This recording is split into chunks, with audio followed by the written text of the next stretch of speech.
Bonsoir Zikru, comment vas-tu? Et l'autre geek, bah ça va très bien et toi?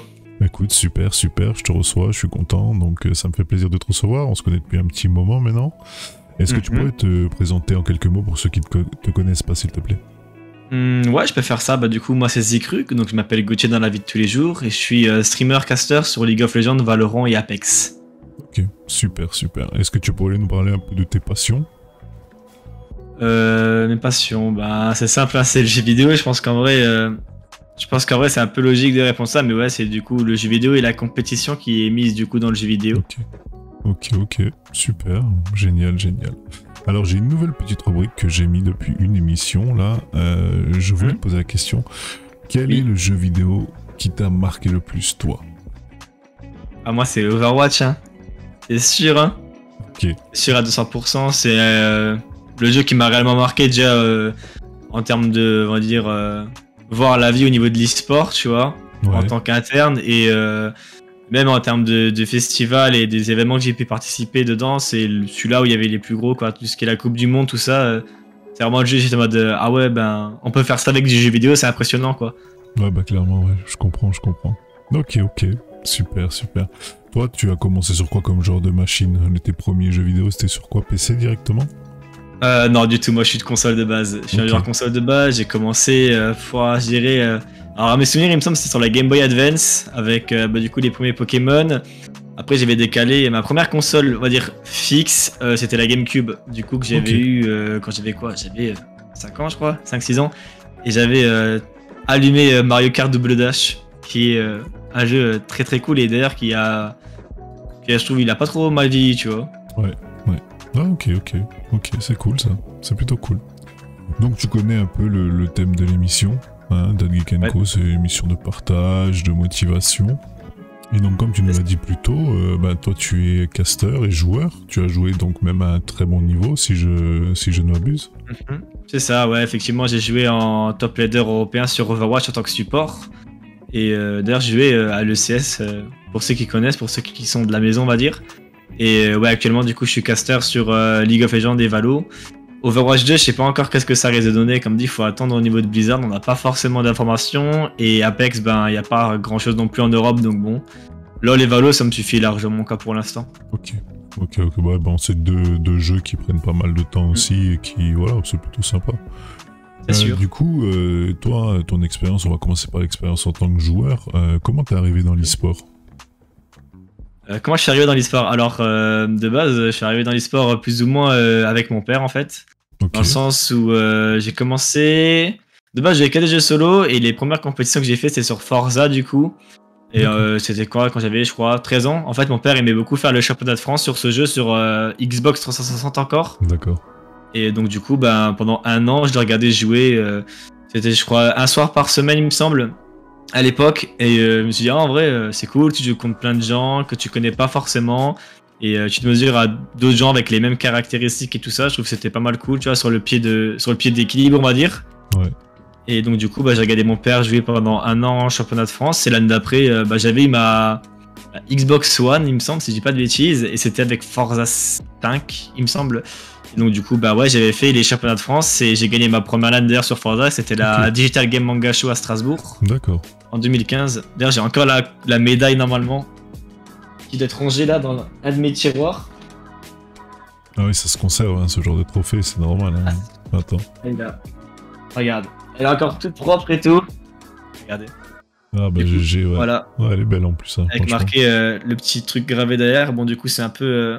Ça brille qui gâche, mais ouais. Voilà, on le voit sur Forza 6. Ouais, effectivement. Ah bah bien, bravo à toi en retard de quelques années, mais bravo à toi quand même. Merci beaucoup. Donc oui, comme tu l'as si bien cité, nous on se connaît de l'ECS en fait. Ça, ouais, effectivement. Donc ouais. Et donc, qu'est-ce qui t'a emmené chez ECS à la base? Qu'est-ce qui t'a emmené à intégrer cette équipe? C'était plus le côté familial à vrai dire, parce que de base sur Overwatch, comme dit, quand j'ai rejoint ECS, j'ai déjà Grandmaster sur Overwatch. Mais j'ai fait que des équipes, on va dire, à un niveau français ou européen. Mais le problème qu'il y a, c'est que, bon, c'est un peu cliché de dire ça, hein, mais on va dire que quand tu joues avec des gens en ligne, qui ont le même niveau que toi, c'est bien, mais tu les vois peut-être jamais, parce qu'en plus, à l'époque, j'avais pas forcément l'âge d'aller en LAN. Donc du coup, bah, ouais, c'est un peu dommage, quoi. Mais du coup, ouais, quand j'avais rejoint CS, c'est ce qui m'avait plu, c'était le fait qu'il y ait le côté familial où tu rencontres les gens avec qui tu joues, ou même tes supérieurs, ou tes coachs, ou même les joueurs qui jouent avec toi, tu les connais, et c'est limite, on va dire, comme des potes, quoi. Bien sûr. Quasiment ça. Ouais, bien sûr, je comprends.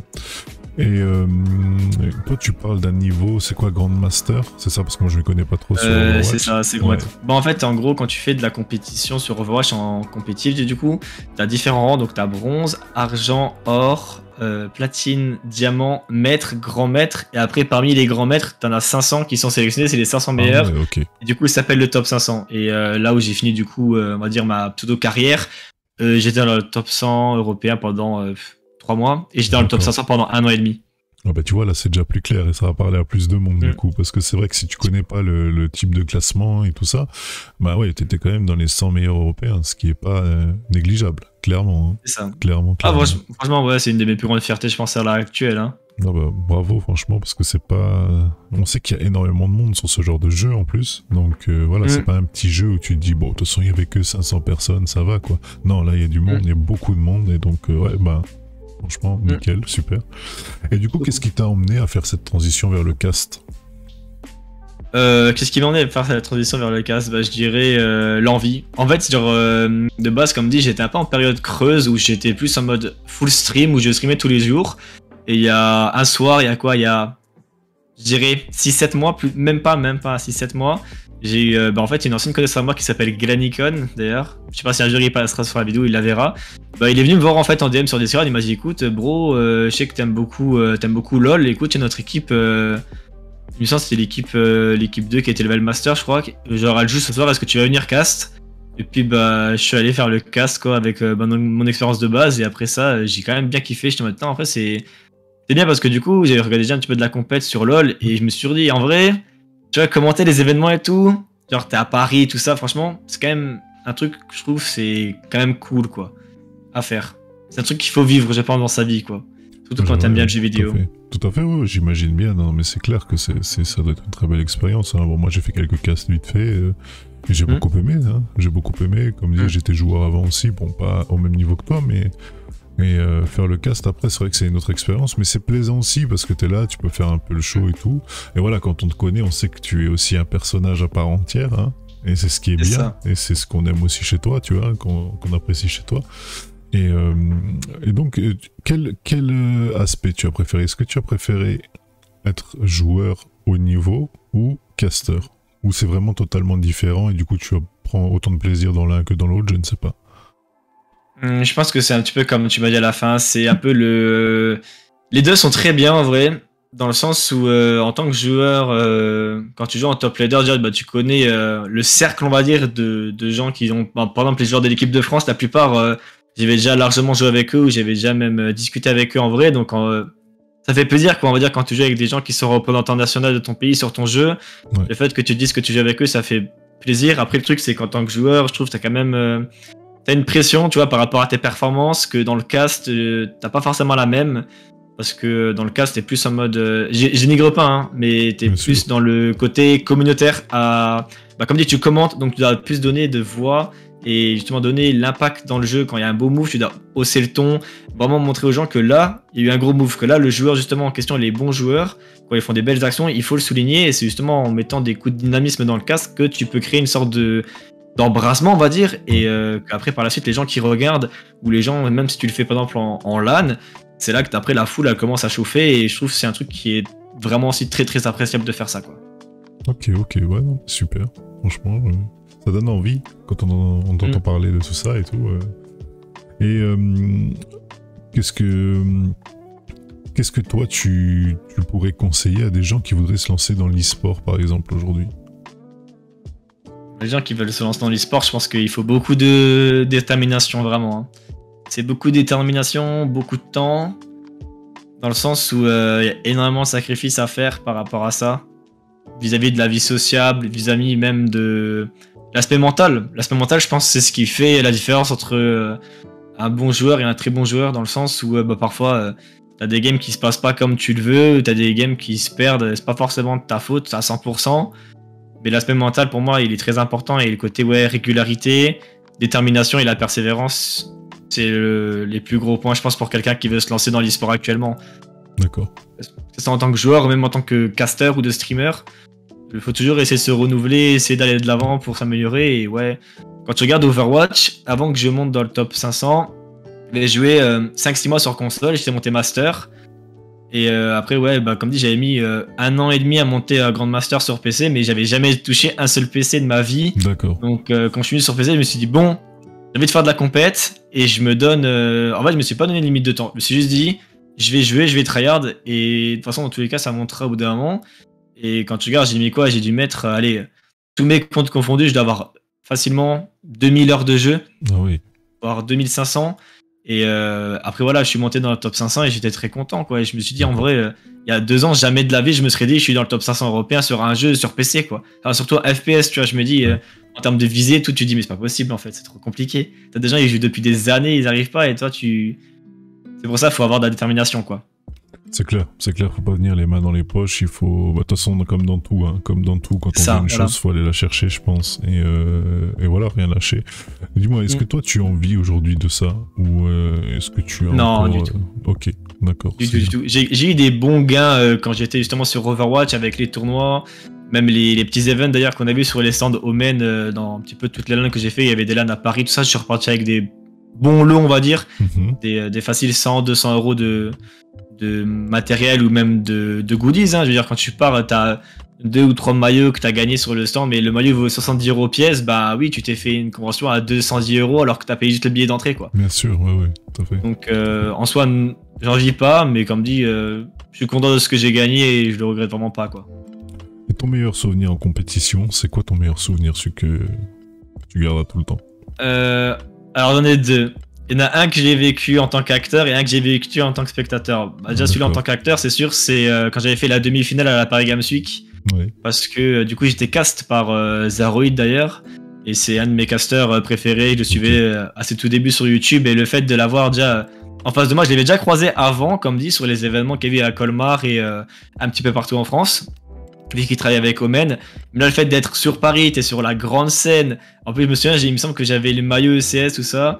J'avais fait une très bonne game et tout ça, et le fait de se faire casser par cette personne-là, bon, j'avais perdu en demi, mais franchement, c'était tellement une satisfaction, même quand par exemple, je me souviens qu'il était assez surpris de mon niveau déjà quand j'étais sur Colmar, et le fait qu'il dise ça aux gens, tu vois, un petit peu comme on l'a dit dans les games, où justement quand tu casses, tu vas dire que ce joueur-là est très bon parce qu'il a fait ça, avoir ces genres de louanges, franchement, ça fait vraiment très choqueur, et il me semble que même sur la scène, j'ai failli pleurer tellement ça m'avait touché, parce que c'est pas facile à contenir, quoi. Bien sûr.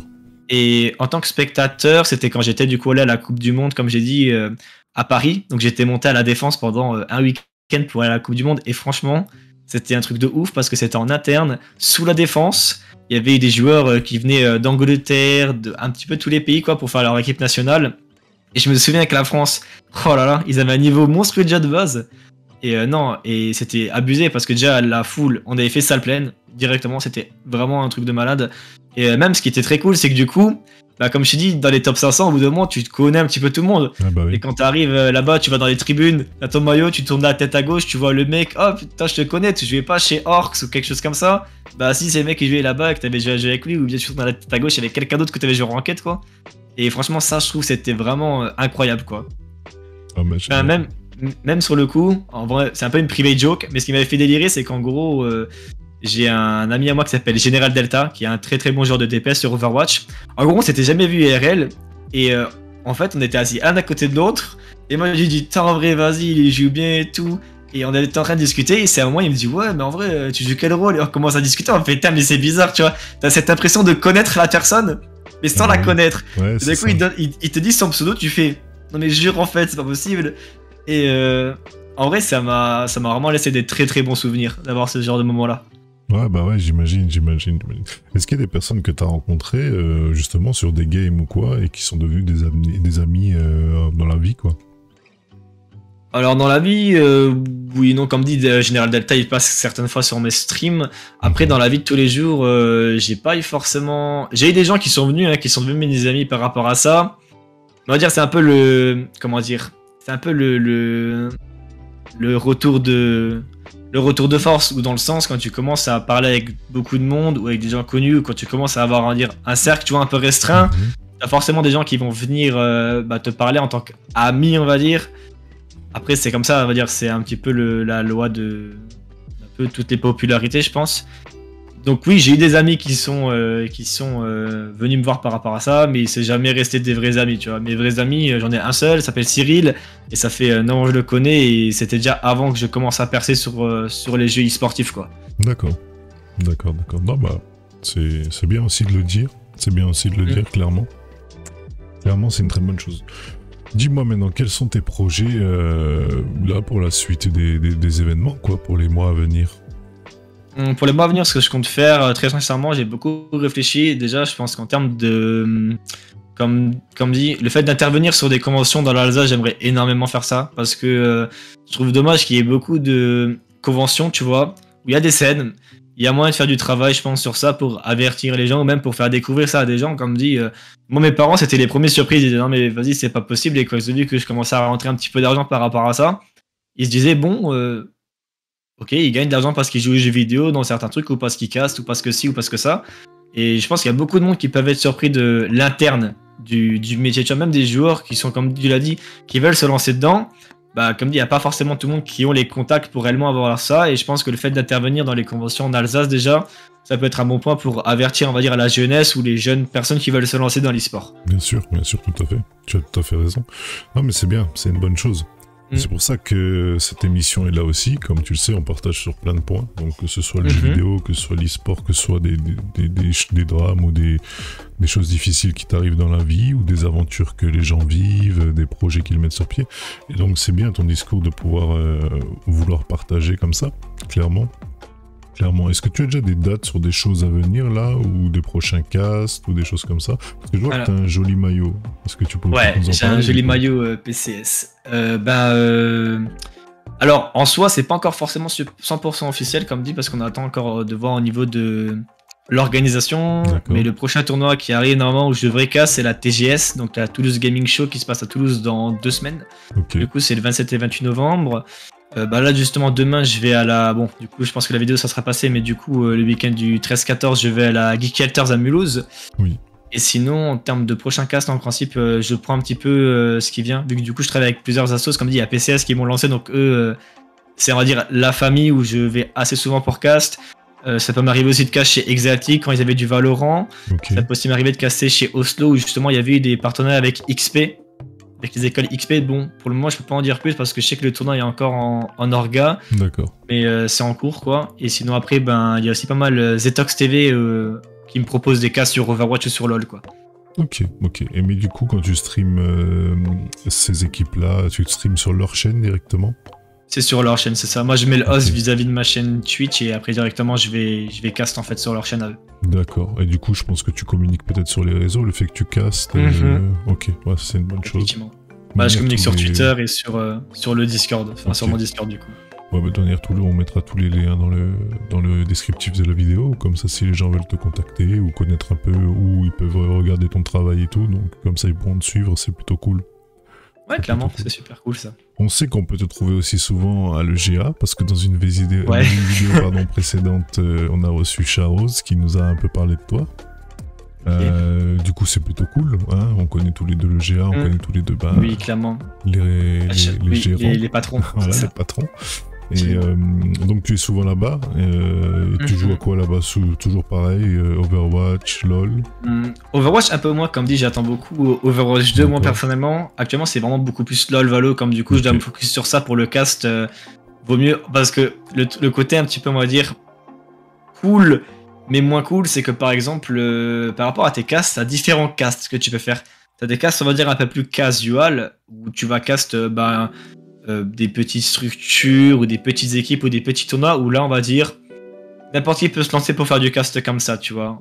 C'est le côté on va dire le cast amateur. Après t'as le cast professionnel justement comme j'avais dit tout à l'heure avec Oslo et XP, où là justement on a des licences Riot Games approuvées, donc il faut proposer un travail de qualité. C'est-à-dire que par exemple un truc qui m'avait pas beaucoup touché, c'est je sais pas s'il y a des joueurs de LoL qui vont regarder la vidéo, mais par exemple si maintenant je vous dis le sort Z de H, comment il s'appelle en français? Bah ça il faut le connaître parce que du coup quand tu vas casse pour Riot Games, il faut que tu puisses donner le nom en français de tous les spells des champions. Pour qu'en fait les gens qui sont casual arrivent, ont déjà le côté in-game, tu vois. Si maintenant on va dire t'as un personnage qui s'appelle Nocturne, c'est un fantôme, ce que tu mets ça s'appelle la paranoïa. Ça permet à ce personnage là de dasher à travers la map pour aller on va dire gank une lane. Bah en fait ce spell là si tu le parles en français, tu veux dire voilà le Nocturne utilise la paranoïa, il va aller gank. Les gens qui après par la suite vont jouer au jeu et vont voir ce personnage, ils vont dire ça je m'en souviens dans le cas s'ils avaient dit c'est la paranoïa, tu vois. D'accord. Et le fait que justement tu utilises ce vocabulaire professionnel et qui montre que tu connais le jeu, ça permet aux gens qui sont casual ou même les gens qui jouent beaucoup au jeu de kiffer et d'apprendre beaucoup plus facilement le langage du jeu. Ok. Ah, mais tu vois c'est intéressant, c'est intéressant. Après c'est on sait que j'en ai entendu parler que Riot Games est assez comment dire, fermé sur ce genre de choses. Enfin, en tous les cas, me pose beaucoup de conditions. Ils sont très professionnels par rapport à ça. Et donc bon, c'est pas plus mal parce que ça impose quand même un certain standing et un certain maintien de la chose. Tu peux pas faire tout et n'importe quoi. Après, c'est sûr que ça peut apporter quelques complications, on va pas se mentir. Pour certaines structures ou d'autres qui voudraient organiser des choses, je sais que c'est pas toujours évident. C'est pas forcément facile. Il faut faire avec. Voilà, c'est comme ça. On sait s'adapter aussi, heureusement. Et puis, c'est une bonne chose. C'est une bonne chose. Est-ce que tu souhaitais partager sur un autre point? Parce que je t'ai posé des questions, mais peut-être que toi, tu souhaitais aborder d'autres sujets que je n'ai pas abordés. Laisse-moi réfléchir 30 secondes. Je t'en prie. Je sais que tout à l'heure on avait parlé justement de la régularisation par rapport, tu sais, aux joueurs e-sport, le fait de comment ça se passe dedans, peut-être parler de ça. Vas-y, je t'en prie. Je pense qu'on peut peut-être venir sur le point des, comme j'avais dit, le fait d'avoir beaucoup de sacrifices. Je pense qu'il y a déjà une des premières choses à noter quand on va devenir joueur e-sport, c'est le côté vie sociable, dans le sens où il faut quand même rester en contact avec les gens de notre famille, tout ça. Enfin, en fait, en gros, faut pas comprendre que les joueurs e-sport, c'est des gens qui sont les mecs cloîtrés dans leur chambre, ils font rien. Non, genre, comme dit, quand tu es joueur e-sport ou quand tu veux devenir joueur e-sport, t'as une hygiène de vie à avoir qui d'être à la limite d'un joueur sportif, comme du football ou autre chose, parce que déjà, comme j'ai dit, le mental compte beaucoup. Donc si tu restes enfermé dans ta chambre pendant 15 heures et que tu fais je sais pas combien de games de LoL, de Valo, de Overwatch, ce que tu veux, c'est pas parce que tu vas faire 15 games par jour que tu vas devenir meilleur, quoi. Le côté remise en question et comme j'ai dit le côté mental, c'est énormément parce que déjà le fait que si tu vois personne, niveau mental, il y a des gens je sais qui peuvent être très dépressifs ou qui peuvent avoir du mal sur ce côté-là de voir personne, c'est pas facile, hein. L'être humain il est pas forcément conçu pour vivre tout seul sans voir personne, ni même le soleil. Donc déjà ça c'est un truc je pense qu'il faut mettre une grosse croix dessus, le fait de se dire que les joueurs e-sport ne voient personne dans leur vie, si. Il faut c'est même conseillé d'ailleurs de sortir, même de faire du sport, de changer les idées. Et après le truc qui est très important, enfin moi je sais c'est ce qui m'avait vraiment changé ma manière de jouer, en dehors du temps de jeu, ce qui est très très important c'est de regarder comment on joue. Alors je sais que ça fait un peu bateau de dire ça parce qu'il y a quasiment tout le monde qui le dit, mais il faut regarder ces games de façon intelligente, c'est-à-dire pas juste regarder la game et se dire ouais ça j'ai bien fait, ça c'est l'autre qui a mal fait. Non, il faut vraiment regarder la game dans le sens où se dire j'ai fait ça mais pourquoi j'ai fait ça. Et c'est à force de travailler comme ça en se demandant pourquoi j'ai fait ça que, en tout cas dans mon cas à moi, ça m'a permis de me créer une sorte de routine en game qui fait que les erreurs que je faisais, à force je les gommais jusqu'à avoir un gameplay pas parfait mais comme dit digne d'un top 500 quoi, dans le sens où tu fais très très peu d'erreurs et que les toutes petites erreurs que tu fais c'est souvent des erreurs plus mécaniques que de teamplay ou de mental quoi. Ouais, non mais c'est très bien de le dire parce que moi je le répète aussi assez souvent et que ce soit bateau ou pas, c'est pas grave. C'est très bien que plusieurs personnes différentes citent ce genre de choses parce que l'hygiène de vie pour un e-sportif c'est très important, comme tu l'as souligné, aussi important que pour un sportif. Si ce n'est plus parce que le cerveau est quand même... c'est quelque chose très actif. On ne comprend pas toujours et voilà, on n'analyse pas de la même façon. Disons que quand tu as une fatigue physique, tu vas le sentir plus vite que quand c'est une fatigue mentale. Et ça, il faut apprendre à le comprendre justement et à le ressentir. C'est pas toujours évident, surtout au début. comme tu disais si bien, les liens sociaux, c'est important de toujours partager, de pas faire que jouer, justement jouer et se laisser une pause au moins minimum d'un jour sans toucher au jeu. Ce genre de choses, c'est hyper important, quoi. C'est des choses on peut pas passer outre. C'est vrai qu'il y a une image quand on se dit l'e-sport, il y a beaucoup qui pensent que on est des gros geeks, toujours posés sur nos ordi, nos consoles, machin, mais pas du tout. Pas du tout. Il y a aussi cet aspect que tu as souligné et que j'aime beaucoup, qui est ultra important, c'est l'analyse de ces jeux, de sa game, de tout ça. Parce que si tu regardes pas, bah, tu peux pas voir... ça va trop vite quand tu es dans l'instant. Donc quand tu regardes à nouveau, tu analyses beaucoup mieux la chose. Et ce qui est bien, c'est que tu peux comparer par rapport à certains joueurs qui peuvent être meilleurs que toi. Tu dis, qu'est-ce que lui fait que moi je ne fais pas? Et c'est seulement en regardant tes games par la suite que tu peux le savoir, ça. Dans l'instant, il y a peut-être des petites choses que dans l'instant tu peux voir, mais vraiment les choses, parce qu'une milliseconde sur ce genre de jeu, de gagner sur ça ou ça, c'est une milliseconde qui va te faire gagner, justement. Et c'est hyper important. Donc du coup, c'est bien que tu soulignes tout ça, l'analyse, l'hygiène de vie, tout ce qui entoure l'e-sport, c'est encore méconnu malheureusement. Et donc c'est bien que plusieurs acteurs de la région déjà qui font partie de ce mouvement e-sportif, bah, puissent témoigner de ça, tu vois. Donc moi, c'est vraiment un message que j'essaie de passer. Quand je passe des entretiens avec certains joueurs et tout ça, je leur dis toujours que l'hygiène de vie et la famille, etc., ça passe toujours en priorité. Il faut toujours penser à ça. Après, c'est pas toujours évident de leur faire comprendre. Pas évident. Voilà, de l'appliquer aussi, c'est pas évident. Je me mets aussi à leur place, hein, parce que j'ai aussi été joueur. C'est pas toujours facile quand tu sais que t'as quelques petites lacunes, t'as aussi envie de parfaire et tout, mais de forcer ne sert à rien. C'est une usure et voilà. Mais après, c'est bien de passer ce message pour les plus jeunes qui seraient intéressés. Il faut aussi, je pense que toi, tu pourrais peut-être parler aussi, justement, on en discutait avant, du fait de gagner sa vie là-dedans. C'est quand même super dur de pouvoir gagner sa vie là-dedans. C'est compliqué. En fait, la différence qu'il faut que les gens arrivent à faire par rapport à gagner sa vie, c'est que tu peux gagner ta vie de plein de façons. Hein. Dans le sens où, déjà par rapport à ton jeu où tu vas jouer. Par exemple, moi j'ai l'exemple classique et je pense un des pires et un des meilleurs exemples sur Overwatch. Le gros problème qu'on avait par rapport à ça, c'est que quand vous regardez Overwatch, en Overwatch League, les gens sont très très bien mis. Ils ont des sécurités d'emploi, ils ont des visas aux États-Unis. Ils ont un salaire fixe et tombe tous les mois. Sauf que malheureusement, pour les joueurs qui sont en scène tier 2, donc en dessous de ça, qui s'appellent les contenders, malheureusement, ces joueurs-là n'ont pas forcément cet aspect du contrat, dans le sens où tu es sûr d'avoir un contrat sur l'année ou sur 2 ans. Et les salaires sont beaucoup plus minimes, dans le sens où dites-vous qu'il y a des joueurs qui jouent en contenders qui ne sont pas payés. Hein. Ouais, avoir des connaissances dans le milieu qui sont français, qui sont des très bonnes connaissances à moi, qui ne sont même pas payés alors que pourtant ils jouent quasiment tous les jours au jeu. Ouais, alors que pourtant, c'est des joueurs professionnels, vu qu'ils sont sous contrat, sous une structure professionnelle. C'est ça. Mais c'est important de le dire aussi, parce qu'il y a un peu un fantasme, un rêve autour de tout ça. Et même certains parents, malheureusement, hein, ils sont quand même peu, mais il y en a certains, c'est pareil. Ah, mon fils, il peut gagner combien, il peut... Bah, au début, on va pas se mentir, c'est surtout des cash prizes au début. Donc tu gagnes tes tournois, tu empoches quelque chose. Et encore, c'est pas toujours de l'argent, surtout quand les personnes sont mineures, c'est souvent des lots offerts par les partenaires et tout ça. Donc ça, il faut en être conscient aussi. Franchement, c'est comme dans beaucoup de choses, comme dans le sport, il y a beaucoup d'appelés pour très peu d'élus. Donc voilà, il y a une partie, bien sûr, je pense, hein, une partie d'entraînement, de savoir-faire, de talent, mais il y a une partie de chance aussi. Les bonnes rencontres, le bon moment, le bon comportement, parce qu'on l'a pas cité. Le bon comportement. C'est hyper le important, mental, hein. C'est hyper important, le respect de l'adversaire aussi. Ça nous arrive à tous de péter un peu un plomb. Hein. Quand on est compétiteur, on sait ce que c'est.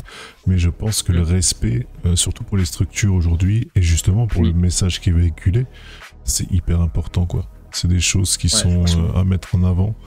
Voilà, on peut pas faire comme quand on est en caleçon là dans son salon, devant sa télé, devant son ordi, tout seul. À partir du moment où tu représentes une structure, tu représentes l'image d'une équipe, quoi.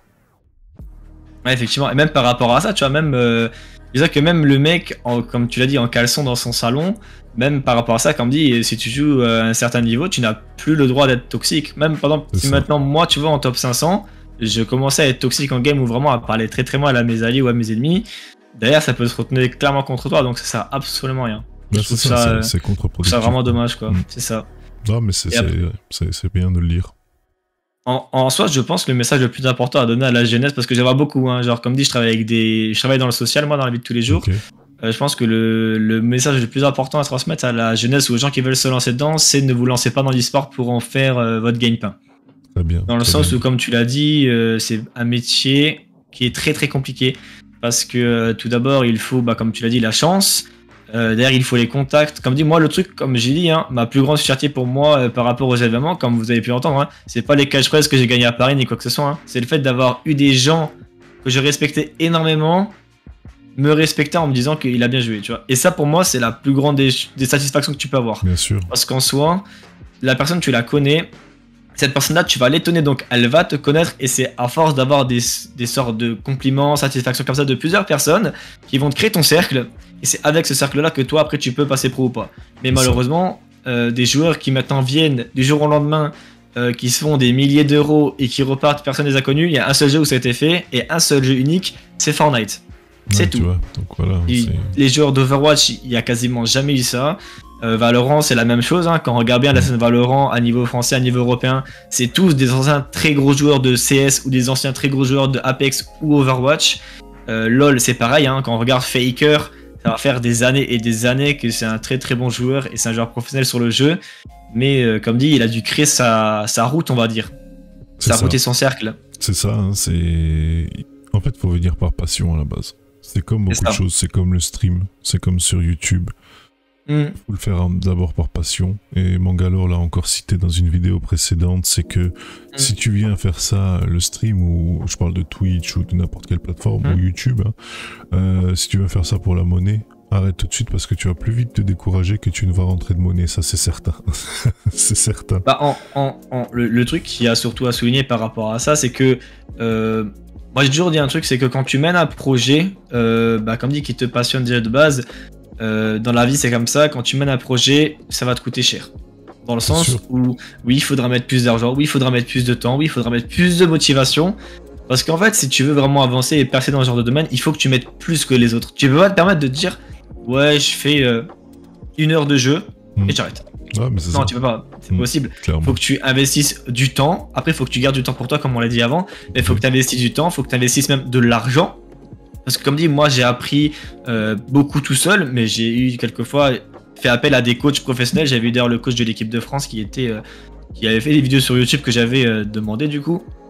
Mais j'ai dû demander l'appui d'un coach quand même, parce que au bout d'un moment, je veux dire, il n'y a pas tout le monde qui peut s'auto-juger. Déjà, s'auto-juger tout seul, c'est très compliqué.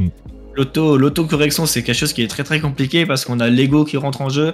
On a le fait de se dire, ouais, je vois, même la vision du jeu, tu vois, c'est pas forcément parfois la bonne que tu as. Et donc, oui, il faut s'entourer, comme dit, des bonnes personnes. Mais le problème, c'est que ces personnes-là qui vont te coacher, ou même quand tu penses au CM, tout ça, c'est des gens, il faut les rémunérer en fait. Tu peux pas te dire, ouais. Je fais ça, mais je mets 0 thune. En fait, si tu mets 0 thune, soit ça va pas décoller, soit tu vas avoir besoin d'une luck, mais énorme, ou vraiment de travailler, mais genre trop en fait. Ouais, même quand on regarde la plupart des gros streamers, par exemple le Z-Event. Le Z-Event, c'est, je pense, un des meilleurs exemples. On voit les streamers, voilà, ils font énormément d'argent. Mais il faut vous dire que derrière cet événement-là qui dure quelques heures, je pense qu'à mon avis, si tu demandes à Zerator, il doit y avoir au moins une quarantaine, voire une cinquantaine d'hommes de l'ombre. Ouais, au moins. Entre tous les gens qui publient, les gens qui te font de l'orga en interne, les gens qui vont gérer les réseaux, tout ça, c'est des gens qu'il faut rémunérer. Et le truc, c'est que tu peux pas dire, ouais, je vais faire des gros événements ou des gros trucs, et tu mets rien, tu vois. Genre, par exemple, pour ce genre d'événement, je sais pas qu'est-ce qu'ils ont mis comme somme pour l'organiser, mais je pense que ça doit parler aussi en milliers d'euros, facilement. Je pense aussi, ouais. Je pense que, forcément, il y a plein de logistique, il y a plein de trucs à gérer. Non, c'est clair. C'est important de le souligner. Ah, mais c'est important, mais voilà, ce qui est le plus important, c'est si on a un rêve, de croire en ses rêves. Si c'est une passion, d'essayer de la mener à bien et surtout de jamais rien lâcher. Mais ne pas le faire simplement par appât du gain et en espérant devenir riche parce qu'on joue bien un jeu. Parce qu'on risque de tomber de haut, en fait, clairement. Moi, j'y l'ai pas mal vécu, ce sentiment de tomber de haut par rapport à ma transaction sur Valorant.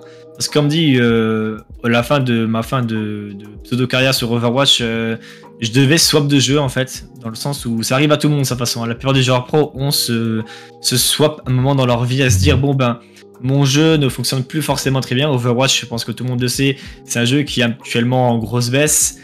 On va pas se le cacher, donc voilà quoi.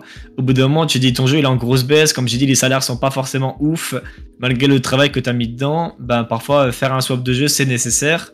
Sauf que moi, le swap de jeu sur Valorant, je l'ai fait, mais le jeu, j'aime bien le jeu, hein. Je ne sais pas en dire que je n'aime pas le jeu. J'aime bien le jeu, mais je n'aime pas le jeu à le jouer tous les jours comme Overwatch. C'est pas un jeu, tu vois, qui me passionne autant. Et le fait que même moi, j'ai forcé sur ce jeu à des moments où, genre, parfois, j'ai tapé des 8 heures, comme j'ai dit, hein, et le fait de casser mon hygiène de vie, c'était vraiment très très nocif pour moi, dans le sens où j'apprenais pas mieux. D'ailleurs, je jouais pas forcément mieux, et c'est quelque chose qui, même quand tu es un très très gros joueur, par rapport à ça, il faut quand même faire très très très attention. Bien sûr. Le côté swap de jeu, c'est pas facile. Et comme dit, quand t'as un jeu qui te passionne pas, je vous le dis, parfois je faisais des games, j'étais en mode vas-y, j'ai pas envie de jouer la game.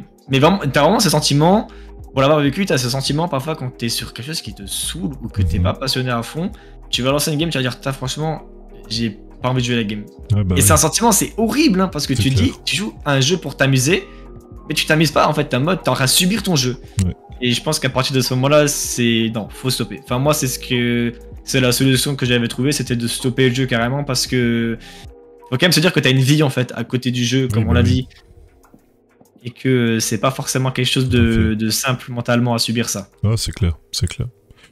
Bah c'est super. Bah écoute, merci beaucoup Zik. Merci beaucoup à toi d'être de ce partage. Franchement, c'est fantastique. Merci d'avoir ces belles paroles. Et puis c'est une chose importante, un message important à passer aux plus jeunes. Donc merci à toi d'avoir pris ton temps pour passer dans cette émission.